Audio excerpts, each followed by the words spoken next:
त्याचा चष्मा कुणीकड, त्याचा बूट कुणीकड, त्याचा शर्ट कुणीकड, त्याचा बेल्ट कुणीकड. पाहिल्याबरोबर मीराबाई एवढी सुंदर होती महाराज. त्या सुंदरतेचा अभिमान एवढा होता मीराबाईले की ते भगवंताचं नाम रामकृष्ण हरीशिवाय राहायचे नाही. कृष्ण नाम तिच्या मुखामध्ये होतं. अहो तिच्या मुखात कृष्ण नाम आहे. त्याच्यासारखी पोरगी सुंदर भेटते का विठ्ठल? मीराबाईची राजधानीमध्ये मीराबाई राहिली. याच्यामुळे मीराबाईचं नाव या शास्त्रात नाही. मीराबाईला रामकृष्ण नाम हे दोन साजिरे नाम जेव्हा तिच्या मुखात होते म्हणून तिचं नाव या जगामध्ये आहे. मीराबाईने कृष्णासोबत लग्न लावलेलं होतं. मीराबाईने कृष्ण नाम घेतलेलं होतं आणि मीराबाई मस्तानी झालेली होती कृष्ण नामामध्ये. मीरा मस्तानी हो गई रे, मीरा दीवानी हो गई, मस्तानी हो गई रे, मीरा दीवानी हो गई.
मस्तानी हो गई रे, मीरा दीवानी हो गई, श्याम रंग में रंगी चुनरिया हो.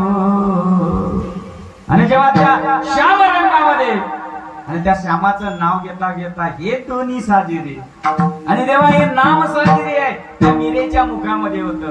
आणि ते मावशी गेली तिच्याजवळ. तिले म्हणते बाई माया पोराले तू आवड. माया पोराची इच्छा आहे तिच्यासोबत लग्न करायची. मीराबाईनं नाही नाही म्हणलं. मावशी जर तुझं पोरग मरत असेल तर मी त्याच्यासोबत लग्न लावायला तयार आहे. मीराबाईचं मन आहे महाराज. संत एवढे सुंदर असतात. संताची क्रिया अशी आहे दुसऱ्याला मरू देत नाही.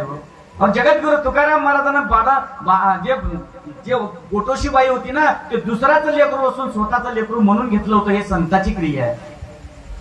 जगद्गुरु तुकाराम महाराज संत ज्या ठिकाणी असतात ना त्या संताची क्रिया दुसऱ्याला मारण्याची नसते, वाचवण्याची असते. मीराबाई संत होती. तिने सांगितलं तुझा मुलगा मरू शकत नाही, माझ्यापर्यंत घेऊन ये. मुलाला तिच्यापर्यंत आणलं.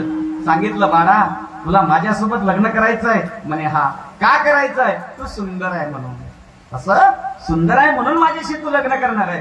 हो ठीक आहे, पण मला माझी एक अट आहे.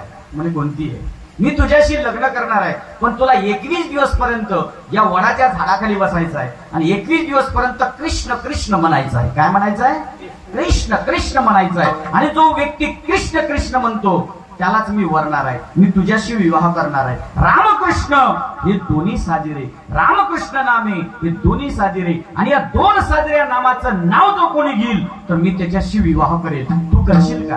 हे नाम घेशील का? त्याला वाटलं चांगली पोरगी भेटते ना काही करेल का त्याने.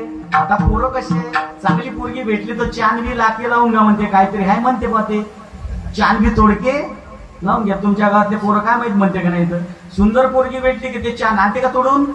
हो म्हणा नाही म्हणा. झोपले घेतले का नाही ना. कोणी का करते चांद तोड़ के रहूंगा, कोणी म्हणते तेरे लिए कुछ भी करूंगा, तेरे लिए काही भी करूंगा. हे तेरे लिए म्हणते तेरे लिए म्हणते तेरे लिए करता करता त्या आगनगाडीच्या खाली लपते मरते. तुमच्याकडे काय माहिती ऍक्सिडेंट काही काही पोरं फाशी घेऊन मरते बा, काही काही पोरं आत्महत्या करून मरते, काही काही पोरं विष घेऊन मरते. कारण एक पटली तर पटली दुसरी कुठून पटन. विठ्ठल विठ्ठल कशी तरी जमली होती ते जर निघून गेली. आणि ते पटवते मी कसं माहितीये?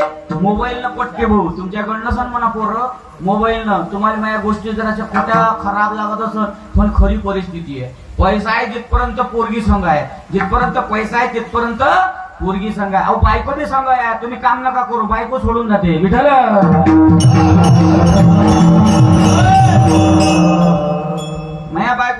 तुम्ही पैसे कमावून ना तुम्ही तिकडे जा, तुमचं धोतर आणि तुमचा फेटा तिकडे, आपल्या घरी याचं नाही. इतकी खतरनाक बाई तुमच्या गावातल्या नाही म्हणा तशा बायका, आमच्या गावात अशाच बायका आहे. हो, काम नाही करत का, बिकून काम का नाही विठ्ठल.